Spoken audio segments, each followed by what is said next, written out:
Attention Madridista, le point fort du Real Madrid cette saison, c'est aussi leur point faible, l'individualité.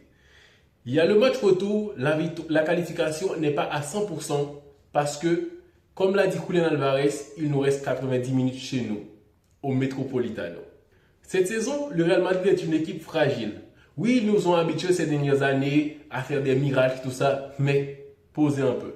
Parce que cette saison, le coach Ancelotti, c'est un mec comme s'il met l'équipe en mode automatique. Il laisse jouer. Pourtant, à certains moments, on a besoin de sentir cette touche technique de l'entraîneur qui change la donne. Parce que l'Atlético de Madrid, c'est là la différence. Simeone, quand il voit que son équipe est en difficulté, il commence à penser. Oui, il commence à penser. Contre le Barça, contre le Real Madrid, contre le PSG. Donc, il fait des changements. Il monte sur l'autre contre le Barça. Résultat, Reinildo et tout ça. Il a des changements pour changer la structure de l'équipe, pour presser un peu plus haut, aller chercher un but pour l'égalisation ou pour la victoire. Du côté des Merengues, le coach il est juste posé parce que sur le banc il y a Hendrick. Il est presque pas utile à quelque chose selon le coach.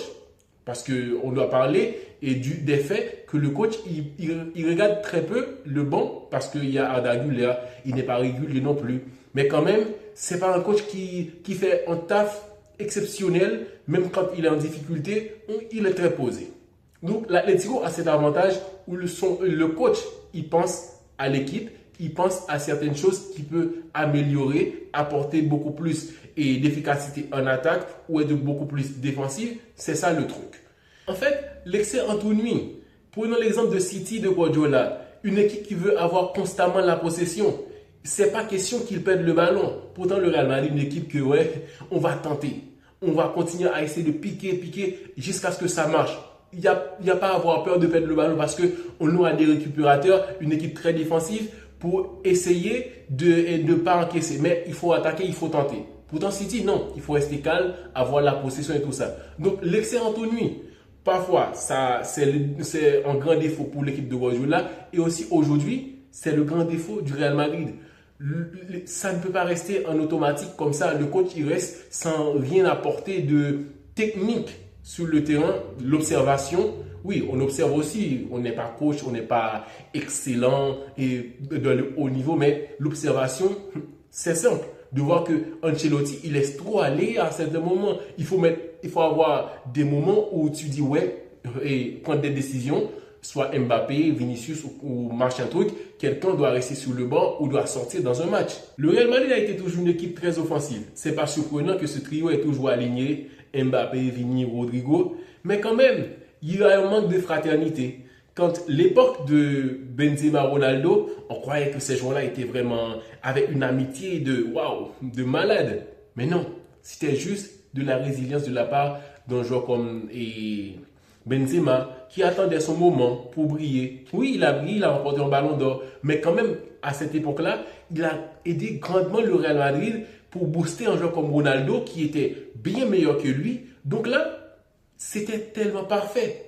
Pourtant, aujourd'hui, le Real a besoin de cette fraternité dont Mbappé décide de jouer pour Vinicius ou décide d'aller un peu plus collectif parce que c'est un mec, jusqu'à présent, selon moi, il reste trop sur l'individualité. Il veut marquer, il veut être le protagoniste à chaque fois. Et donc, c'est un manque. C'est un manque d'efficacité parce que sur ces dernières passes au match aller contre l'Atlético, ça peut faire mal. Même si on ne va pas dire qu'il a fait exprès et tout ça. Mais quand ça se répète, on dit ouais, à la fin, mais mec, et tu es là pour jouer pour l'équipe ou tu es là pour marquer et être le centre du jeu. Donc, c'est ça. Le Real Madrid passe à un moment où leur point fort, c'est l'attaque. Mais il y a un manque de fraternité et c'est là le vrai problème. Le Real Madrid doit marquer. Parce que aligner Rodrigo, Mbappé, Vinicius, c'est tout beau. On va dire que le Real Madrid, sur le papier, va marquer beaucoup de buts, avoir beaucoup d'occasions. Mais le milieu avec des joueurs, Camavinga qui n'est pas en forme, et Tchouaméni qui ne l'était pas, mais qui est un peu plus stable en ce moment. Donc, il y a des choses que le Real Madrid traverse en ce moment qui n'est pas favorable. Pourtant, l'équipe adverse, une collective, c'est parfait. Franchement, une équipe qui défend en groupe, en bloc, avec tous les joueurs impliqués. Du côté des Merengues, on l'a vu au match aller, on l'a remarqué que quand il fallait défendre, et les replis défensifs, on voyait on voyait Vinicius et Mbappé qui se baladent un tout petit peu comme ça, qui marchent. Ils ne sont pas impliqués. Constamment, ils devraient l'être parce que à un certain moment, l'Atlético avait l'avantage de la possession, plus d'occasions et qui poussait un peu le Real Madrid. Donc, il manquait cet appui défensif. Mais l'Atlético a tout ça. Et pour partir en contre-attaque, il y a Julián Alvarez. Petite anecdote, en 2011, Julián Alvarez avait un stage au Real Madrid, mais il n'a pas été pris et c'est lui aujourd'hui qui marque au Bernabéu.